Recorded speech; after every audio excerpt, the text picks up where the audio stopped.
Jesus ఇంకా ఇద్దరు అక్కా చెల్లెళ్ళు. జీసస్ ఒకరోజు ప్రయాణం చేస్తూ ఉన్నారు.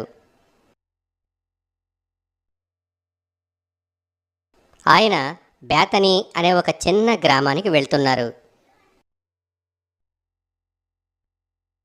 ఆ గ్రామానికి వెళ్ళే దారిలో జీసస్కి అనేక మంది స్నేహితులు ఉన్నారు.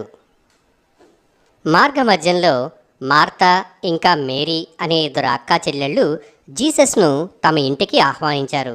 జీసస్ అందుకు అంగీకరించారు. జీసస్ వాళ్ళ ఇంటికి రావడాన్ని చూసి మార్తా చాలా సంతోషపడింది.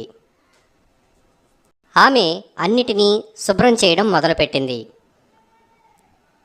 తన ఇల్లంతా ఉదయం నుండి శుభ్రం చేస్తూ అంతా సిద్ధంగా ఉంచాలని అనుకుంది. ఆమె మంచి ఆహారాన్ని కూడా తయారు చేసింది. మరోపక్క మేరీ ఏమీ చేయలేదు. జీసస్ కొంతమంది శిష్యులతో కలిసి వాళ్ళ ఇంటికి వచ్చారు. మార్తా ఇంకా మేరీ జీసస్కు ఆయన శిష్యులకు స్వాగతం పలికి ఇంటిలోనికి తీసుకువెళ్లారు.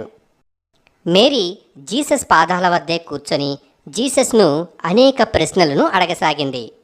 జీసస్ ఆమె ప్రశ్నలన్నిటికీ సమాధానాలు ఇచ్చారు.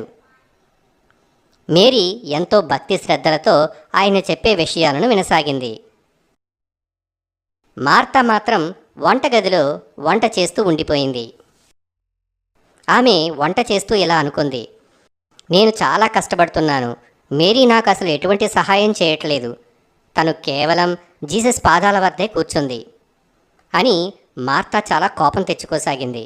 ఆమె జీసస్ వద్దకు వచ్చి ఇలా చెప్పింది, ఓ ప్రభు, నేను చాలా కష్టపడుతూ ఉన్నాను, కానీ నా చెల్లి మాత్రం కేవలం మీ పాదాల వద్ద మాత్రమే కూర్చుని ఉంది, ఇది ఏమాత్రం సబబుగా లేదు అని అంది.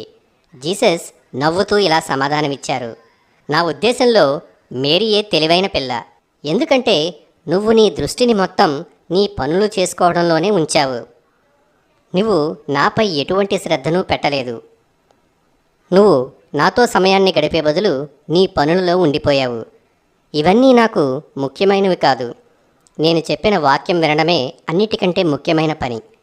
అప్పుడు మార్తాకు అర్థమైంది తను ఏ పొరపాటు చేసిందో.